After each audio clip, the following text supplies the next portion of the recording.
Right. All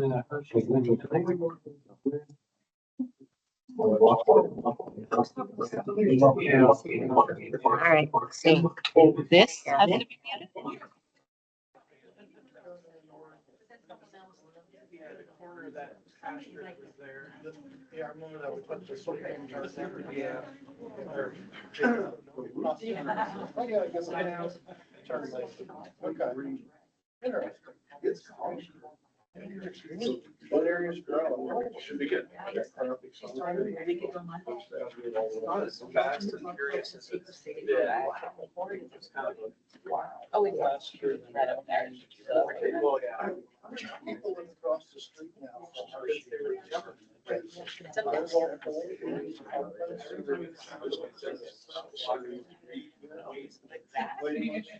exciting.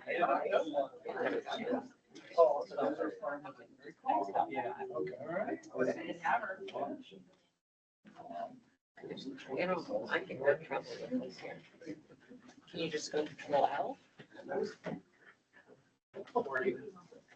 So we had the smart ass that picks it up right through City Hall. So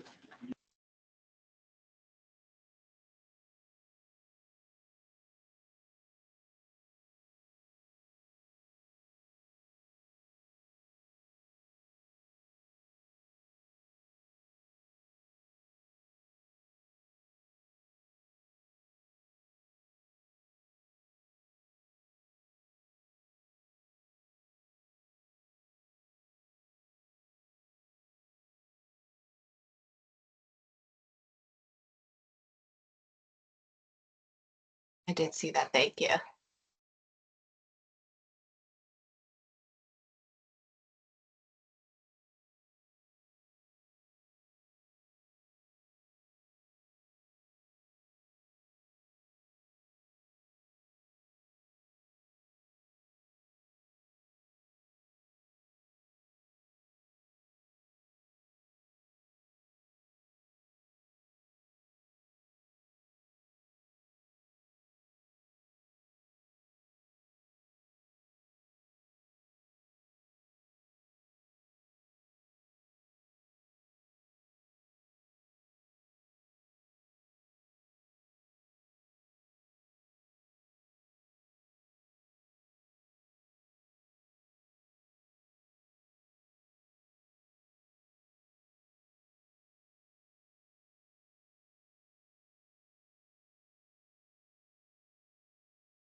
Okay, all right, I think we have a quorum, so we'll call the meeting to order.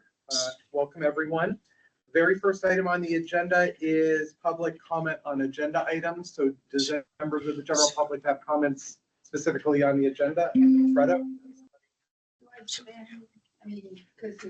It can pick you up wherever you are. Okay, so most of what I'm saying is either in this week's agenda or in the minutes. Again, I would like to know what is happening with EMTA planning. It's been talked about, promised forever. Had there been a service plan in place by now, there might have been secured federal funding, given the current climate. That's really getting to be questionable. It's easy for EMTA to get, in my opinion, and use in money for equipment and buildings. See this building, this fancy building. However, service, I know, is harder to get funding for service. Without a plan, without a public involvement, a current modern plan that emphasizes increasing density and frequency of service, you're not going to see increased ridership, and you're not going to see the kind of reduction in single vehicle use in the city that we'd like to see. I urge the MPO to push PennDOT, which I understand is maybe sitting on a contract for a consultant, but we need to move forward on this. In the Safe Streets planning, I understand it's all about vehicle, pedestrian, bicycle fatalities, but if there is safe sidewalk, safe, usable, all year round sidewalk for all people with disabilities as well as other users, that will also reduce fatalities. There needs to be attention paid to the lack of usable sidewalk. This time of year, there's rampant violation of city and county and jurisdictional regulations, not just casual removal of snow on the sidewalks, but enormous piles of snow placed across the sidewalk or the pedestrian thoroughfare. And nobody is enforcing this. People, businesses and churches and schools, whatever, are paying somebody to plow their driveways and parking lots and then leaving vast piles in front of, on the sidewalk. And as far as Safe Streets to School, I want to point again to, as an example, to Raspberry Street. I don't know if Raspberry Street from 18th to Storm Vincent is within a 1.5 mile radius, but that is a very good example of a street that students use to walk to school that has been in poor condition forever. And I constantly am reporting the violation of blockage of the sidewalk by the businesses. but Waste Management has not cleaned up their sidewalk. I've reported them numerous, but this is Safe Streets to School isn't just about pretty murals and traffic lights, it's about usable sidewalks. I wondered why the Pittsburgh Avenue project was being deferred. There were a number of projects on the list that said being deferred because of condition, and I don't understand why. For 120537, so now there's the technology to install accessible pedestrian signals using a wireless technology. It's significantly cheaper. Have to tear up the subsurface and deal with trying to position the infrastructure around all the different pipes and wires and stuff. Now it can be done much easier. So we should be looking at any traffic related projects like 120537 and look at opportunity to utilize this wireless APS technology so that we can put more APSs in. Again, with the Safe Streets, I'm looking at 18th Street in the city, and all we have is single lights up in the middle of the street, not even pedestrian push buttons. Now with this new technology with the APS, we should be able to get APSs along 18th Street. And 18th, the streets identified as having a high pedestrian collision rate. Similarly, 10965 has pedestrian needs. Yeah, that pretty much covers. Thank you for your time. Thank you for your input. Any other public comment on agenda items? All right, thank you. Moving on then, the next item is election of chairperson and vice chairperson for 2025. I would open the floor for nominations for a chair for the TAC. I nominate Matt Waldinger, chair. Thank you. I'll second. Thank you. Are there any other nominations for chair? Well, thank you. I guess then I will call for the vote. All in favor of me retaining the chair? Aye. Any opposed? Thank you. Now we'll open the floor for nominations. 5. Nominate Leanne Parmenter. Thank you. Any other nominations for vice chair? Call for the vote for Leanne as vice chair for 2025. All in favor, say aye. Aye. Aye. Any opposed? Thank you. Well, thanks for your confidence. Yes. Next up is the vote on the minutes from the last meeting. Hopefully everybody has had a chance to review the minutes that Emily shared. If there are no, I would accept a motion to approve the minutes. So moved. Second. Second by Tom. All right, any discussion on the minutes or any corrections that anybody wants to recommend? Okay. Hearing none, then I'll call for the vote to approve the minutes as written. All in favor, say aye. Aye. Any opposed? Thank you. Next up, we have a couple items related to the Transportation Improvement Program. First up is the 2025 to 20 administrative modifications to the highway, bridge, and transit lines. Julia Cornell from Central Office, are you with us?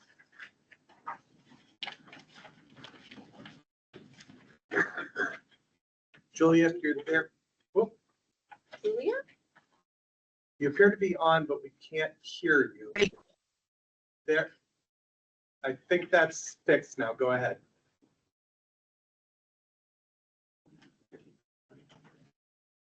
No, we had you for a second.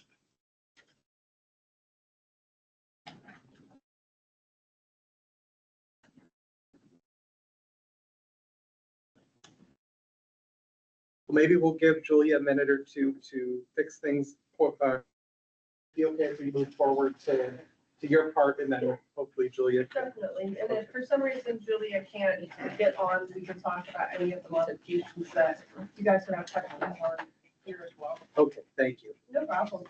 So, we are asking for 2 FC charts to be put forth for a vote today, and then, to possibly go for an e-ballot before the, coordinating committee. The 2 are, some of the background.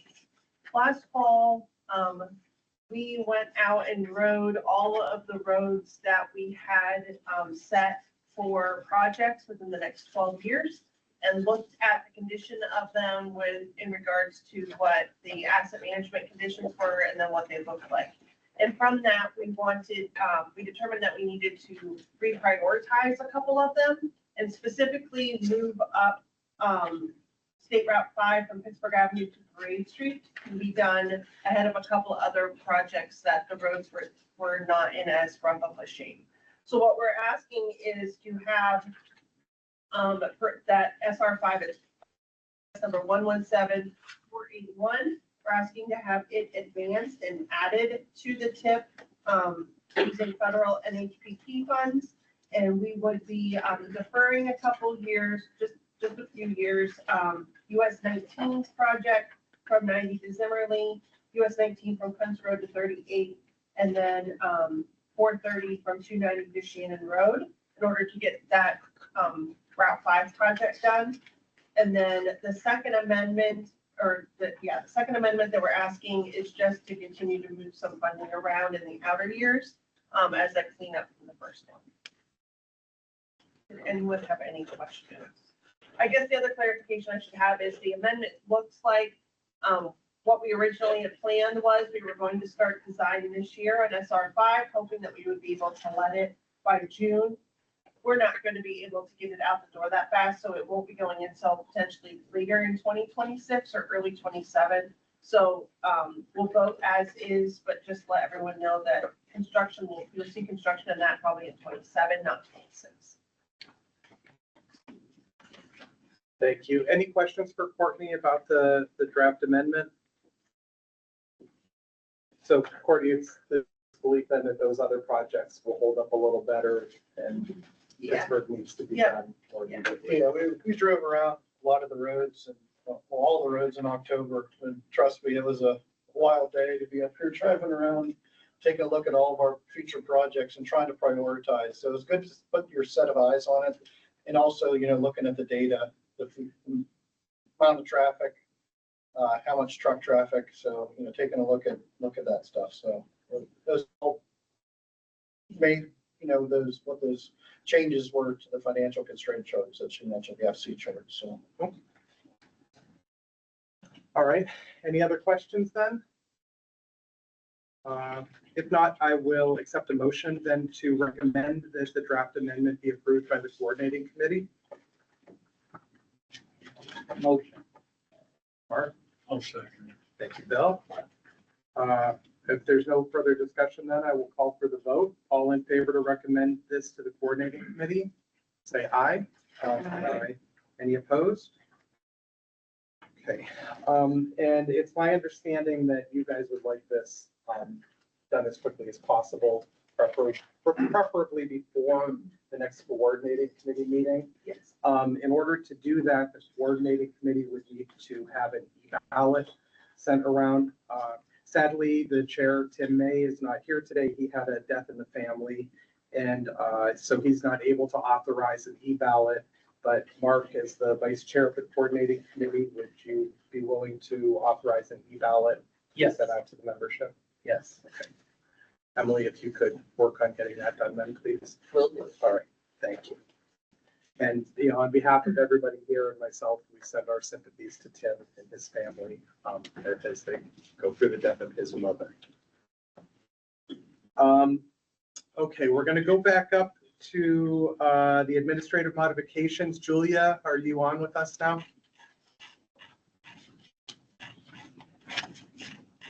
Hey, is this any better? Yes, we have you now. Okay. So sorry about that. My internet is wonky. That's all right. Okay, so I just have a couple I wanted to talk about. The first one being administrative action number 8.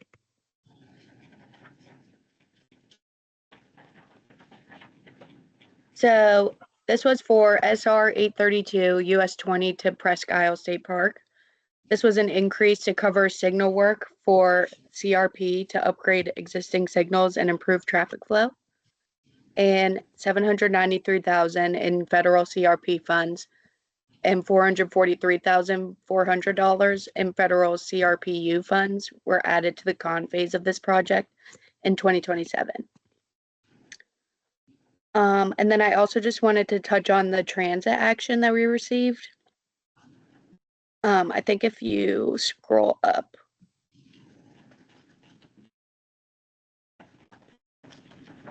Yeah.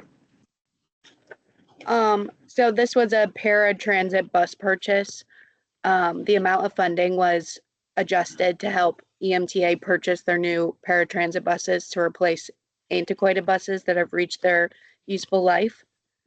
$416,816 in federal 5310 funds and $126,821 in state 341 funds were added to the project in 2025. And then $5,742 in local funds were removed from the project. Does anyone have any questions? No, it does not appear so. Okay, Thank those were you. the only 2 I wanted to cover. Thank you. Yep, thank you very much.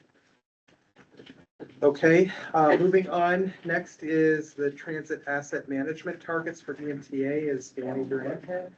Oh, there you are. I thought I saw you. So if you take a look at the asset targets here, PennDOT does update them every year to help us maintain a state of good repair of all of our assets. The top section is the EMTA targets. The bottom is statewide transit plan participants. They are the majority of the state is a group plan. So unfortunately, we neither did EMTA or the state reach our targets. We all do have a pretty antiquated fleet, which we are working on doing, so updating. And in my transit update, I will have an update on those as well. Does anyone have any questions on the targets? All right. I do believe we need to vote on this as well. So this would be a vote for To accept. to accept them as the targets for EMTA for 2025. Okay. Does anybody have any questions before? If not, then I would accept a motion to accept these as the targets for 2025 for EMTA. So moved. Leanne, do I have a second? Ron, thank you. Okay, we have a motion and a second, and so I'll call for the vote. All in favor, say aye. Aye. Any opposed? Okay. Thank you. Next up, we have a few subcommittee reports. First is the $5 local use fee. Matt, Jonas? Thanks, Matt. We had a meeting on January 15th, 2025. There's a vote. I'll cover that at the end of my report. One of the things we discussed at the meeting was the application process for the local use fee grant. We're going to kind of go away from what we've been doing and go to a kind of a grant process.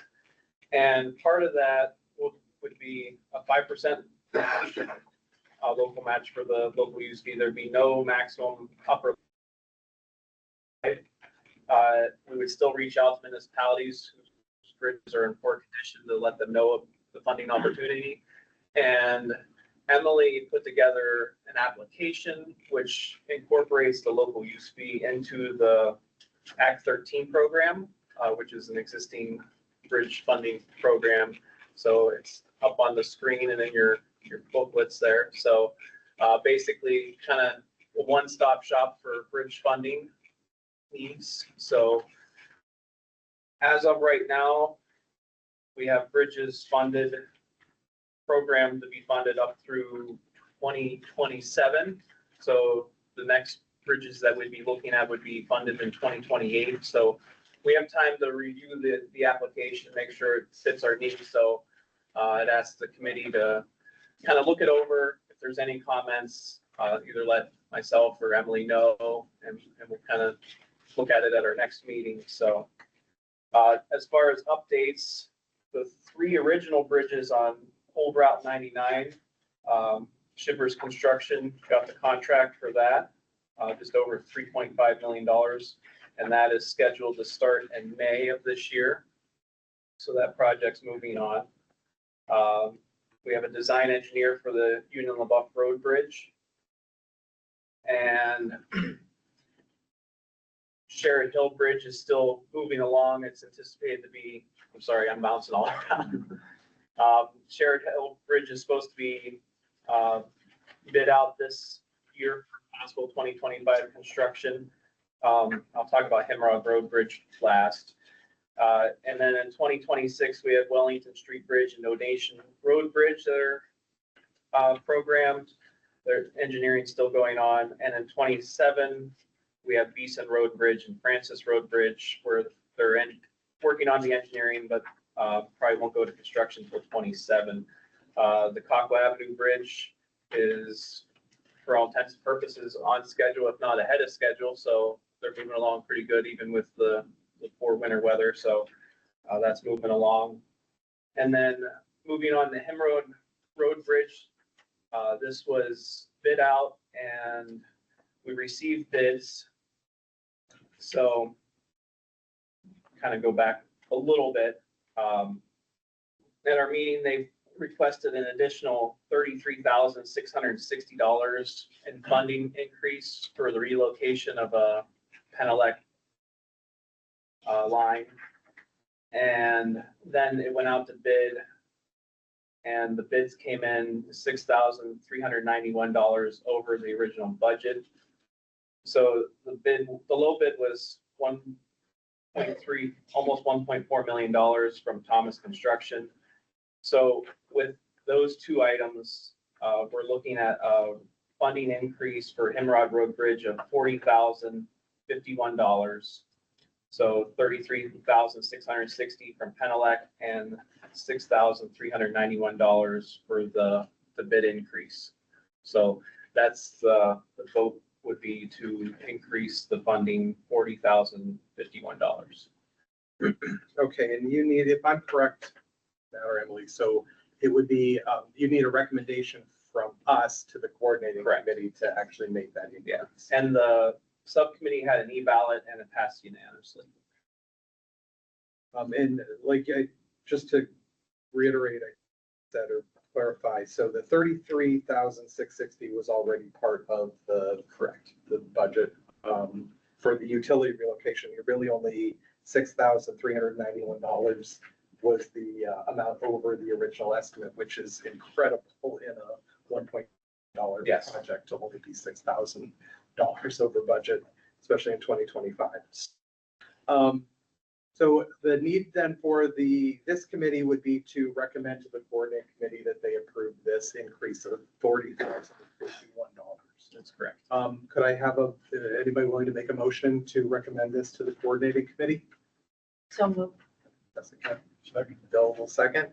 Okay, we have a motion and a second. Any questions or discussion? If not, I'll call for the vote. All in favor, say aye. Aye. Any opposed? Okay, motion carries. Thank you.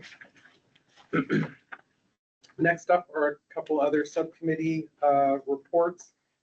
First is the long-range transportation plan. I got volunteered to make those reports to the board. So just quickly, the long-range transportation plan subcommittee has been meeting monthly beginning in December. The February meeting will be held next week. At our last meeting in January, we had a virtual discussion with Scott Thompson Graves, who is the project lead for WRA. WRA is the consultant that is preparing the plan. They're in the process of evaluating updated transportation studies. Emily has compiled a list of transportation studies that have been completed or updated since March of 2022.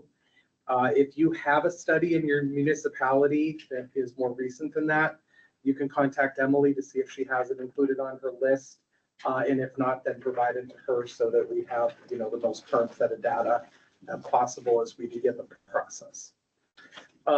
Next up is the MPO bylaw committee. As I mentioned, it has also been meeting monthly. We just had our February meeting, I think earlier this week.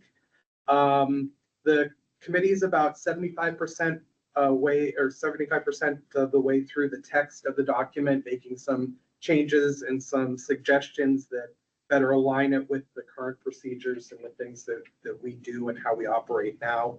Once we have a full draft of any proposed updates, we'll share them with the full committee for their input and suggestions, and then we'll go back and further refine them. So that's where we are with those two items. Moving on to agency updates. First up is PennDOT District 1. Who's going to provide today's Mark? It's really the biggest thing, to point everybody to is the last couple of pages of the packet. It's the new PennDOT newsletter. I think you mentioned this a time or two at previous meetings that our intent was to provide a newsletter for these meetings rather than just on a verbal update. So this is the first attempt of putting that together. The new format tried to address some comments that we've had, offline in the past, especially with having a location map so that folks can have a better understanding of where exactly the project is located at. Most of those maps came off of our PennDOT One Map system that's PennDOT maintains. We may try to make some improvements to those maps as we move forward with some locations, the red circles and calling some things out. Thought photographs would also be nice, especially with some of the bridges, to give you a better appreciation for the size and magnitude type of bridge that's out there. And then just some general background, administrative type of information as far as who the PennDOT project manager is, or email address if you have specific questions about the projects. You can reach out to them. Designer information, general construction costs, those kinds of things. The scope and status, that's probably the thing that's going to change from meeting to meeting, obviously, as projects advance and progress is made. That's probably where most of the in the newsletter at future meetings. So if there's any questions, comments, suggestions for improvements, our ears are open. Looking to hear any feedback. I think, moving forward, the project updates are really just going to be, any questions about the newsletter, any specific information that was provided, or we may have some brief updates for things that may have changed from when the newsletter was provided to the meeting date. But I think moving forward, we're largely just going to refer to the newsletter. Hopefully get it out and to the meeting attendees at a time so they have a chance to look things over and reflect from. So. Thank you. I received this last week. I think Emily shared it with everybody. I think it's a really great format. And as you mentioned, I'm sure you'll make a few tweaks here or there as you move forward, but I do like that it lays everything out in the maps. It is good so that people can see exactly where the work's taking place. Thank you. Any other District 1 updates before we move on? Next on the agenda is Federal Highways, but I don't believe we have anybody from Federal Highways on with us today. So we'll move on to PennDOT Central Office. And Julia, do you have any further updates for us? Yes, just want to confirm you can hear me okay still. Yep, we got you. Okay. So, first I just want to announce or talk about that the PennDOT Connects meetings for this year. The dates have been announced. And these meetings provide free resources and municipal support, and they're organized by the district. And there's lots of good resources that will be provided there and informational things. So the meeting for District 1 will be online and in person on April 28th from 1 to 3 p.m. in Oil City. And then I also have a registration link that I can provide to Emily after the meeting to send out. Okay. And then while Ronique isn't able to be here today, but I was instructed to provide a brief sort of federal funding update in regards to the, recent presidential executive orders, and some confusion surrounding that. So at this time, we're still operating as business as usual for processing authorizations and obligations for formula funded programs, which are funds that are on the tip. The following programs have been paused for authorizations as well as amendment approval, which would be discretionary grants, federal earmark funding, and then any projects with EV charging. As far as the NEVI program, there's also been a pause on new obligations and authorizations. We're still able to pay for existing contracts. And then as far as the community charging outreach, because so much is still kind of unknown and up in the air, the deadline has been extended until July 31st. But we're still really waiting to hear a lot about that. So PennDOT and FHWA are continuing to evaluate the executive orders to determine next steps, and we will provide updates as we receive them. If anyone has any questions, I can try to answer, but most likely I can provide a follow-up if needed. All right, thank you, Julia. Does anybody no have problem. any questions? Okay, you did a good job, Julia. Nobody has any questions. Thank you. Thank you. Next, EMTA updates. Now, I don't know if you kind of peeked in at all, but underneath the parking garage is the 18,000 square foot of retail space down there that we are fitting out right now. Actually, there's a lot of plastic walls that are in there right now, but we are about 95% done with that. So we're really excited to get someone in there, get a couple tenants in there, and make this space, a shuttle space. You can stop here, you can park here, you can go around town. So we're pretty excited to be able to do that. Excuse me.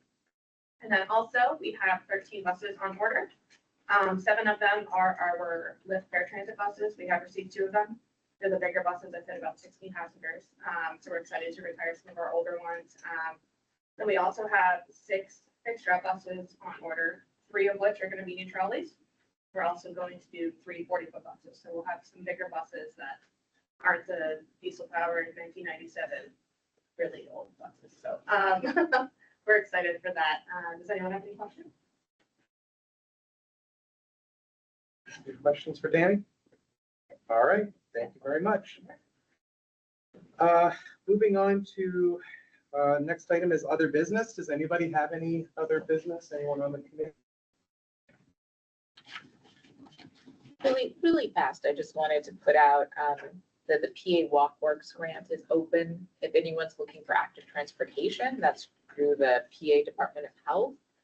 And within their rankings, all of Erie County is prioritized. So any municipality in Erie County can get $30,000 to $50,000 of active transportation funds with no match required. So any municipality in Erie County qualifies this year. So if you're interested, let me know. It is due March 21st, the applications for that. So if anyone's looking for active transportation plan funding, this is a great opportunity for Erie County.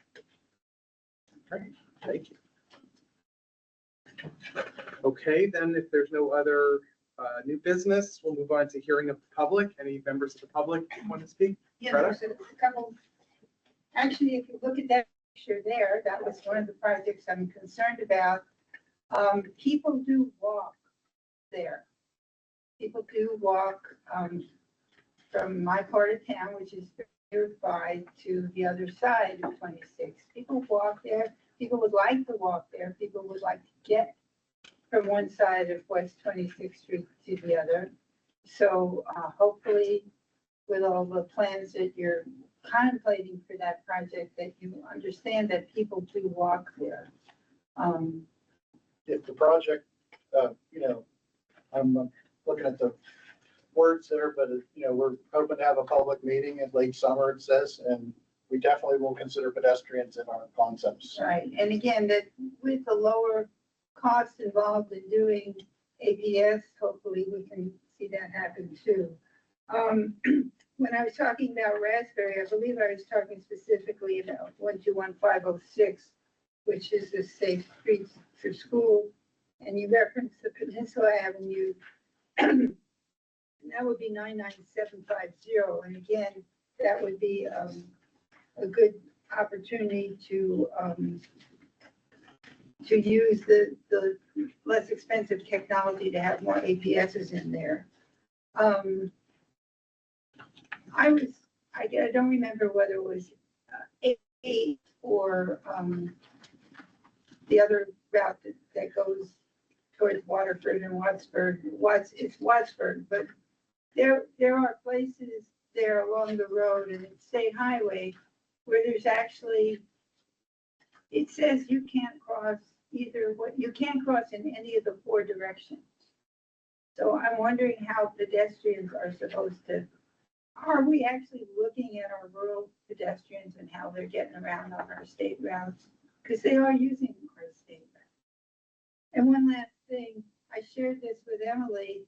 I was at a county council meeting and someone from Franklin Township, and I believe that there was somebody else as well, who was directly asking the council and the county executive to provide money for bridges. And it didn't sound to me like this was, and I think I might have been after him in the comments. I might have even thrown the words MPO out. But this is a person who, I don't know, you remember listening to the tape, whether the person was on the township council or whatever, but he would, and apparently widening a bridge is not something that the local use funds could be used for, but there might be something. Anyway, it just sounded like there wasn't enough awareness of this countywide transportation planning process that this person was coming to county council and asking for bridge money. So I just wanted to highlight that. Thank you. Thank you, Brenda. I will say, just on Emily's part, she does do a really good job of sending that stuff around. I know that, as being a municipal representative, I do get emails from her about that list, 50 some recipients. And so I think she does do a good job of trying to get that information out to at least all the municipal offices. I know sometimes maybe those get lost or don't get to the right people in each municipality, but Emily does do a good job of trying to make sure they're all notified at least. I just think that somebody was shaking their fist and saying, we want the money, we need it, not being aware that there was a process. Sure. No, appreciate that. Thank you. And I can talk about that a little. I thank you, Brett. I actually really appreciate you reaching out. That particular bridge in Franklin Township is Carberry Road Bridge. And yes, so the person that was requesting the funds wanted to widen the bridge. It's not in poor condition. So that's the problem. All of our funds, the local use fee funds and Act 13 funds, are based on condition. So making sure the bridges are safe functionally, not necessarily whether they should be expanded for increased emergency access for whatever reason. So I think that's why county ARPA funds or some other fund source were being looked at. But so right now, if you go through the new application that Matt presented, we're still looking at just poor or functionally obsolete bridges, the ones that need condition help, that need to be repaired or rehabilitated or even have a preservation treatment. So we're still not looking to put any money towards expansion. If anyone would like to feel differently about this or would like to discuss that, please let me know, or please let this group know. But at this moment, we still don't have any fund source for just expansion. Yes. I would just like to say another word about Emily. Most of the time, the information is there. She makes it readily available. Most people don't pay attention to it until they have a problem, and then they want to find out what to do. If they paid attention earlier, Emily most definitely has the information available for anybody out in the municipalities.